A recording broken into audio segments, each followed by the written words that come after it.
11 അധ്യായം 25 വാക്യം മുതൽ. സഹോദരന്മാരെ, നിങ്ങൾ ബുദ്ധിമാന്മാരെന്ന് നിങ്ങൾക്ക് തന്നെ തോന്നാതിരിക്കുവാൻ ഈ രഹസ്യം അറിയാതിരിക്കരുത് എന്ന് ഞാൻ ആഗ്രഹിക്കുന്നു. ജാതികളുടെ പൂർണ്ണസംഖ്യ ചേരുവോളം ഇസ്രായേലിന് അംശമായി കാഠിന്യം ഭവിച്ചിരിക്കുന്നു. ഇങ്ങനെ ഇസ്രായേൽ മുഴുവനും രക്ഷിക്കപ്പെടും. എന്താണ് ഇതിൻ്റെ അർത്ഥം? ദൈവം ജാതികളായ നമുക്ക് ഒരു അവസരം തന്നിരിക്കുകയാണ്. കർത്താവായ യേശു ക്രിസ്തു മടങ്ങി വരുന്നതിന് മുമ്പ് വരെ അന്യജാതിക്കാരായ നമ്മൾ പലരും കർത്താവായ യേശു ക്രിസ്തുവിൽ കൂടെ ദൈവവുമായിട്ട് ബന്ധം സ്ഥാപിക്കും. ആ ഉടമ്പടിയിലേക്ക് വരും, നമ്മൾ രക്ഷ പ്രാപിക്കും. എന്നാൽ അതുവരെയും ഭൗതിക ഇസ്രായേൽ കർത്താവായ യേശു ക്രിസ്തുവിനെ അവരുടെ മെസ്സിയയായിട്ട് അംഗീകരിക്കാത്തത് കൊണ്ട് രക്ഷിക്കപ്പെട്ട അവസ്ഥയിലായിരിക്കില്ല. എന്നാൽ കർത്താവ് മടങ്ങി വരുമ്പോൾ ഭൗതിക ഇസ്രായേലും മറ്റ് ആളുകളെല്ലാവരും കർത്താവിനെ അവരുടെ മെസ്സിയയായിട്ട് സ്വീകരിക്കും. കർത്താവിനെ അവരുടെ മെസ്സിയയായിട്ട് അവർ സ്വീകരിക്കുന്നതിനെയാണ് ഇസ്രായേൽ മുഴുവനും രക്ഷിക്കപ്പെടും എന്നതുകൊണ്ട് ഉദ്ദേശിക്കുന്നത്. അപ്പോൾ കർത്താവായ യേശു ക്രിസ്തു മടങ്ങി വരുന്ന സമയത്ത് മാത്രമേ പഴയ നിയമത്തിൻ്റെ പ്രവചനവും പൂർണ്ണമാവുകയുള്ളൂ.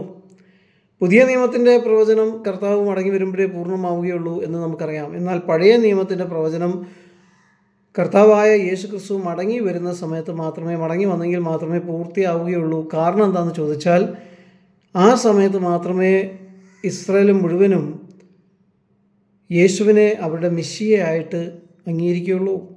യേശുവിനെ മെസ്സിയയായിട്ട് അംഗീകരിക്കുന്നവരാണ് രക്ഷിക്കപ്പെടുന്നത്. അപ്പോൾ ഇസ്രായേൽ മുഴുവനും അന്ന് രക്ഷിക്കപ്പെടും. അതുവരെയും അവരെ ഒരു കഠിനപ്പെട്ട അവസ്ഥയിൽ ദൈവം തന്നെ ആക്കി വച്ചിരിക്കുകയാണ് എന്നാണ് പറയുന്നത്.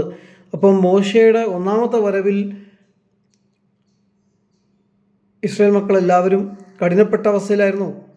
അവരാരും മോശയെ അവരുടെ വീണ്ടെടുപ്പുകാരനോ അധികാരിയോ രക്ഷകനോ ഒന്നുമായിട്ട് സ്വീകരിച്ചില്ല. എന്നാൽ മോശയെ 40 വർഷം കഴിഞ്ഞ് വീണ്ടും വന്നപ്പോൾ അതേ മോശയെ തന്നെ അവർ അധികാരിയായി അംഗീകരിച്ചു. ഇതേ കാര്യം തന്നെ യോസെഫിൻ്റെ ജീവിതത്തിൽ നമുക്ക് കാണാനായിട്ട് സാധിക്കും.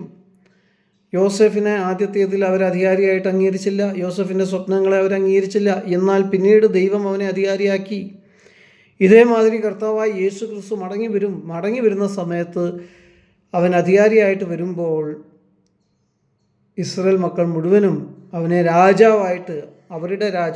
അവരുടെ മെസ്സിയയായിട്ട് അംഗീകരിക്കും. മെസ്സിയ എന്ന് പറഞ്ഞ രാജാവ്. അന്ന് ഇസ്രായേൽ മുഴുവനും രക്ഷിക്കപ്പെടും. അപ്പോൾ പഴയ നിയമത്തിൻ്റെ പ്രവചനവും പൂർത്തിയാകണം എന്നുണ്ടെങ്കിൽ കർത്താവായ യേശു ക്രിസ്തു മടങ്ങി വന്നെങ്കിലേ സാധിക്കൂ. ആ കർത്താവിൻ്റെ മടങ്ങി വരവിനോടുള്ള ബന്ധത്തിലാണ് വാസ്തവത്തിൽ ഈ അധർമ്മമൂർത്തിയായവനെ കുറിച്ച് സംസാരിക്കുന്നത്. അപ്പോൾ അധർമ്മമൂർത്തിയായവൻ അതിനു മുമ്പെയാണ് വരേണ്ടത്. അതിനു മുമ്പേ വന്നെങ്കിൽ മാത്രമേ ഇസ്രായേലിനെ വഞ്ചിക്കാനും കബളിപ്പിക്കാനും ഒക്കെ സാധിക്കുള്ളൂ. അവൻ മൂലം ഇസ്രായേൽ കബളിപ്പിക്കപ്പെട്ട് വഞ്ചിക്കപ്പെട്ട് വിഷമത്തിലായി ദൈവത്തോട് രക്ഷയ്ക്ക് വേണ്ടി വിളിക്കുന്ന സമയത്താണ് കർത്താവായ യേശു ക്രിസ്തു മടങ്ങി വരിക. നമുക്കറിയാം, ഫറവോനാണ് അവരുടെ അധികാരി എന്ന് വിശ്വസിച്ച് ഫറവോൻ്റെ അധികാരത്തിന് കീഴിൽ തന്നെ കഴിഞ്ഞുപോയ മോശെ അവരെ രക്ഷിക്കാൻ ശ്രമിച്ചപ്പോൾ മോശയെ അധികാരിയായി സ്വീകരിക്കാതിരുന്ന ഇസ്രായേൽ പിന്നീട് കരഞ്ഞ് നിലവിളിച്ച് പ്രാർത്ഥിച്ചു. അതിൻ്റെ ഫലമായിട്ടാണ് ആ ബേണിംഗ് ബുഷിൽ കർത്താവ് മോശയ്ക്ക് വെളിപ്പെട്ടത്. അപ്പോൾ കർത്താവ് എന്താ പറഞ്ഞത്? എൻ്റെ ജനത്തിൻ്റെ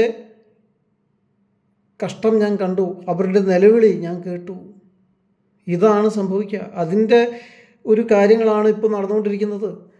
കർത്താവിൻ്റെ ജനം, ക്രിസ്ത്യാനികൾ ഓൾറെഡി കഷ്ടത്തിലാണ് പല സ്ഥലത്തും. എന്നാൽ യഹൂദന്മാർ, അവർക്ക് മേലെ ക്രിസ്തുവാണ് എന്ന് അവർ വിശ്വസിക്കുന്ന രീതിയിലുള്ള ഒരു രാജാവ് വരും. അവൻ എതിർ ക്രിസ്തു ആയിരിക്കും. ആദ്യത്തെ ഇതിൽ അവൻ നല്ലൊരു രാജാവായിരിക്കും. അവൻ ഈ ലോകത്തിൻ്റെ രാജാവ് തന്നെയാണ് എന്ന് അവർ വിശ്വസിക്കുമാർ അവൻ പല കാര്യങ്ങളും ചെയ്യും. എന്നാൽ ഒടുവിൽ വരുമ്പോൾ ദൈവം വേണ്ട, ന്യായപ്രമാണം വേണ്ട, ദൈവിക ശുശ്രൂഷ വേണ്ട, ഞാൻ തന്നെയാണ് ദൈവം എന്ന് പറഞ്ഞ് അവനെ തന്നെ ഉയർത്തും. അവനാണ് അധർമ്മമൂർത്തി. ആ സമയത്താണ് അവനെ തിരിച്ചറിയുക. ആ വഞ്ചന തിരിച്ചറിയുമ്പോൾ അവർ വിഷമിക്കും, അവർ കരയും, അവർ കർത്താവിന് വേണ്ടി പ്രാർത്ഥിക്കും. ദൈവത്തിൻ്റെ വാഗ്ദത്തം നിറവേറാൻ വേണ്ടി അവർ പ്രാർത്ഥിക്കും. അന്നും അവർക്ക് അറിഞ്ഞൂടാ യേശുവാണ് അവരുടെ മെസ്സിയ എന്ന്. പക്ഷേ അവരുടെ പ്രാർത്ഥനയുടെ ഫലമായിട്ട് അവരുടെ കണ്ണുനീര് കണ്ട് അവരുടെ വേദന മനസ്സിലാക്കി ദൈവം യേശുവിനെ വീണ്ടും അയക്കും. യേശുവും വീണ്ടും വരും. അപ്പം കർത്താവിൻ്റെ ആ മടങ്ങി വരവ് നടക്കണം എന്നുണ്ടെങ്കിൽ അതിനു മുമ്പ് എതിർ ക്രിസ്തു വന്നെങ്കിലേ ഒക്കുകയുള്ളൂ. എതിർ ക്രിസ്തു അതുവരെയും പൗലോസിൻ്റെ ആ കാലഘട്ടത്തിൽ വന്നിട്ടില്ല. എതിർ ക്രിസ്തു ഇതുവരെയും വന്നിട്ടില്ല. അങ്ങനെ ഒരു ലോകാധികാരി, എല്ലാവരെയും വാഴുന്ന യഹൂദന്മാർ അവനെ അവരുടെ രാജാവായി പ്രഖ്യാപിക്കത്തക്ക രീതിയിലുള്ള ഒരു അധികാരി ഇതുവരെയും വന്നിട്ടില്ല. ആ അധികാരി അധർമ്മമൂർത്തിയായവനായി തീർന്നിട്ടുമില്ല. യഹൂദന്മാർ ദൈവത്തോട് കരഞ്ഞിട്ടുമില്ല. അവരുടെയും കൂടെ രക്ഷയ്ക്ക് വേണ്ടിയാണ്, അവരോടുള്ള വാഗ്ദത്തങ്ങൾ നിവർത്തിക്കാനും കൂടി വേണ്ടിയാണ് കർത്താവായ യേശു ക്രിസ്തു മടങ്ങി വരുന്നത്. അതുകൊണ്ട് ഇതൊന്നും ഇതുവരെയും നടന്നിട്ടില്ല. അപ്പോൾ ചുരുക്കമായിട്ട് പറയുകയാണെങ്കിൽ കർത്താവായ യേശു ക്രിസ്തു മടങ്ങി വരണമെന്നുണ്ടെങ്കിൽ ആ മടങ്ങി വരുന്ന സമയത്ത് യഹൂദന്മാരെന്തായാലും ലോകത്തിൽ കാണണം. അതുകൊണ്ടായിരിക്കും ഒരുപക്ഷെ ദൈവം യഹൂദന്മാരെ സംരക്ഷിക്കുന്നത്. ആ യഹൂദന്മാർ ആദ്യം ഒരു എതിർ ക്രിസ്തുവിനാൽ വഞ്ചിക്കപ്പെട്ടിട്ട് ആ എതിർ ക്രിസ്തു ഈ ലോകത്തിൻ്റെ തന്നെ ഒരു വലിയ മഹാരാജാവായിട്ട് വാഴണം. ഈ ലോകത്തിന്മേൽ മുഴുവൻ അധികാരമുള്ള ഒരു വ്യക്തിയായി വാഴത്തക്ക രീതിയിൽ അവൻ വളരണം. എന്നിട്ട് യഹൂദന്മാരുടെ ആലയം ആ സമയത്തുണ്ടാവും. അത് ഇപ്പോൾ അവിടെ അലക്സ മോസ്കാണ്. ആ മോസ്ക് മാറിയിട്ട് അവിടെ യഹൂദന്മാരുടെ ആലയം വരുമോ എന്ന് എനിക്കറിഞ്ഞൂടാ. പക്ഷെ വരുമെന്നാണ് ഞാൻ വിശ്വസിക്കുന്നത്. എങ്കിൽ മാത്രമേ ഈ പ്രവചനം നിവൃത്തിയാവുകയുള്ളൂ. കാരണം ആ യഹൂദന്മാരുടെ ആലയം വന്നെങ്കിൽ മാത്രമേ യഹൂദന്മാർ ന്യായപ്രമാണ പ്രകാരമുള്ള തൗറാത്തിൽ എഴുതിയിരിക്കുന്ന പ്രകാരമുള്ള ശുശ്രൂഷകൾ ചെയ്യുള്ളൂ. ആ ശുശ്രൂഷകളെ അവൻ അവസാനിപ്പിക്കും എതിർ ക്രിസ്തു. അപ്പോഴാണ് അവൻ എതിർ ക്രിസ്തുവാണ് എന്ന് തിരിച്ചറിയുന്നത്. അപ്പോൾ ആ ഒരു കാര്യം സംഭവിക്കണമെന്നുണ്ടെങ്കിൽ അവൻ anti Torah, anti law or the lawless one ആയിട്ട് വെളിപ്പെടണം എന്നുണ്ടെങ്കിൽ ഓൾറെഡി അവരെ ആലയം സ്ഥാപിച്ച് ആ ആലയത്തിനകത്ത് ആരാധന തുടങ്ങി. ആലയത്തിനകത്ത് യഹൂദന്മാരുടെ എല്ലാ യാഗങ്ങളും ബലികളും ഒക്കെ നടന്നുകൊണ്ടിരിക്കുന്ന ഒരു സമയമായിരിക്കണം. അങ്ങനെ ഒരു സമയത്ത് മാത്രമേ യഹൂദന്മാർക്ക് അവരുടെ മെഷിഹ വന്നതായിട്ട് അവർക്ക് ചിന്തിക്കാനായിട്ട് സാധിക്കുള്ളൂ. ആ മെഷിഹ കേവലം ഈ യഹൂദന്മാരുടെ ആലയത്തെ തിരിച്ചു പണിയുകയും അവരുടെ വിശ്വാസങ്ങളെ വീണ്ടെടുക്കുകയും മാത്രമല്ല ചെയ്യുന്നത്, അവൻ ഈ ലോകത്തിന്മേൽ അധികാരിയായി തീരും. ഈ ലോകത്തെ മുഴുവൻ ഭരിക്കുന്ന രീതിയിലുള്ളൊരു അവസ്ഥ അവന് വരും. അങ്ങനെ ഒരു യഹൂദൻ ഇന്ന് വരെ ലോകത്തിലുണ്ടായിട്ടില്ല.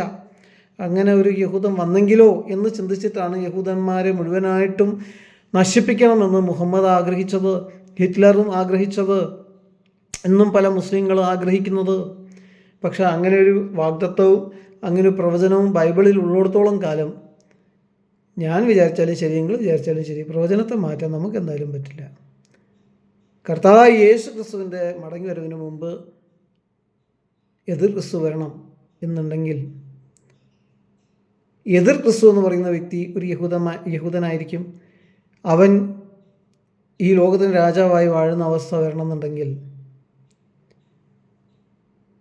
എന്നിട്ട് അവൻ യഹൂദന്മാരുടെ ആരാധനകളെയൊക്കെ നിഷേധിച്ചിട്ട് അവനെ തന്നെ ദൈവമായി പ്രഖ്യാപിച്ച് അധർമ്മമൂർത്തിയായി വെളിപ്പെടണമെന്നുണ്ടെങ്കിൽ അവിടെ ഓൾറെഡി ഒരു ആലയം ഉണ്ടാവുകയും ആ ആലയത്തിൽ യഹൂദന്മാരുടെ അവരുടെ ന്യായപ്രമാണത്തിൽ എഴുതിയിരിക്കുന്ന പ്രകാരമുള്ള ആരാധനകൾ നടക്കുകയും ചെയ്യണം.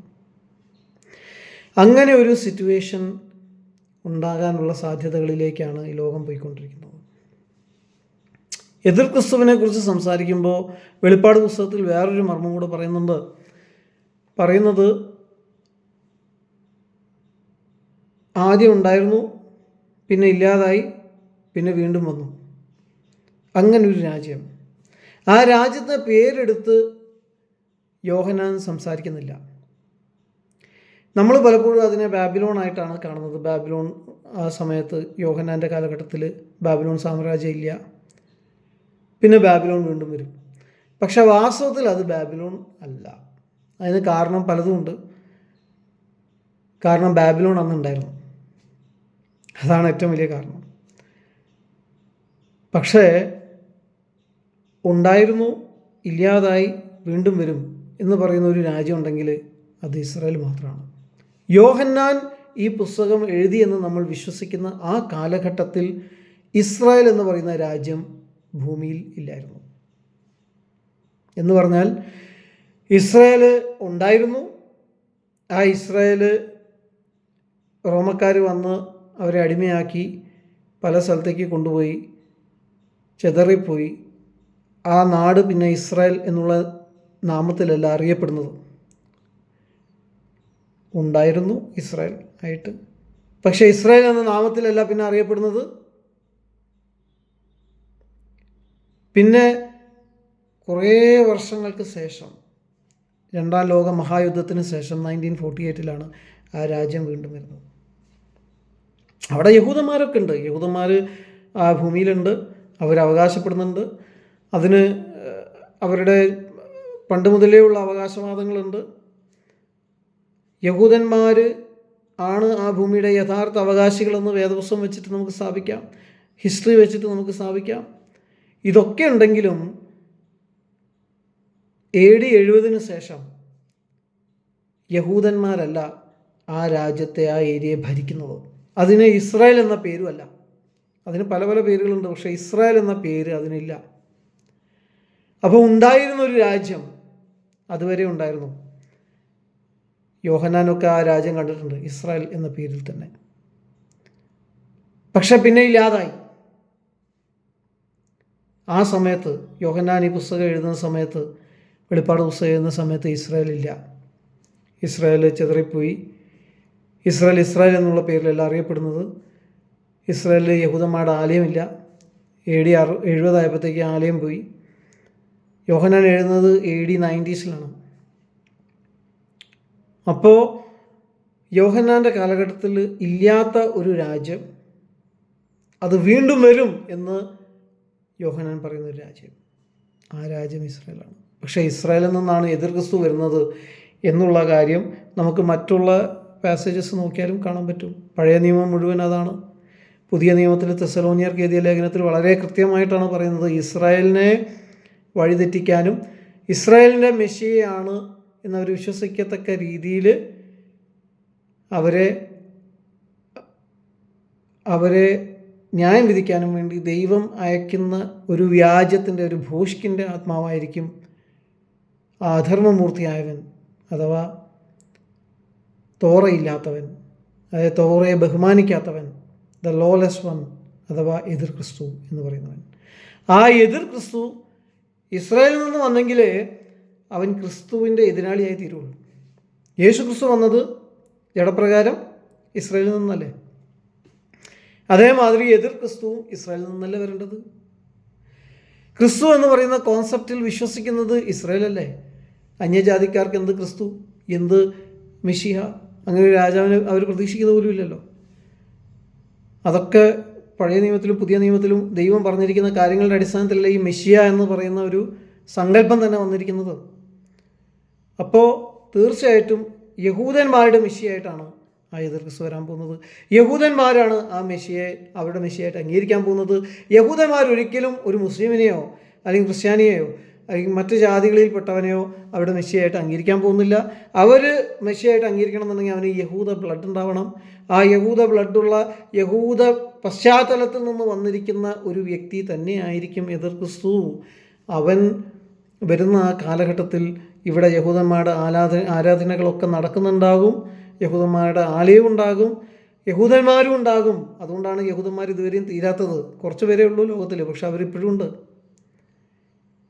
ഇതൊക്കെ കഴിഞ്ഞിട്ട് അവൻ ഒരു ദുഷ്ടനാണ് എന്നുള്ളത് അവർക്ക് ബോധ്യം വന്ന ശേഷമേ യഹൂദന്മാർ ദൈവത്തോട് കരയുള്ളൂ. ദൈവത്തോട് കരയുമ്പോൾ ദൈവം അവർ റിജക്റ്റ് ചെയ്ത മെഷിയായ യേശുവിനെ തിരിച്ചയക്കുകയുള്ളൂ. യേശു വന്ന് അവരെല്ലാവരും യേശുവിനെ അവിടെ മെഷിയായി സ്വീകരിച്ച ശേഷമേ പഴയ നിയമത്തിൻ്റെ വാഗ്ദത്തവും പുതിയ നിയമത്തിൻ്റെ പ്രവചനവും നിവൃത്തിയാവുകയുള്ളൂ. ദൈവം എല്ലാവരെയും അനുഗ്രഹിക്കട്ടെ.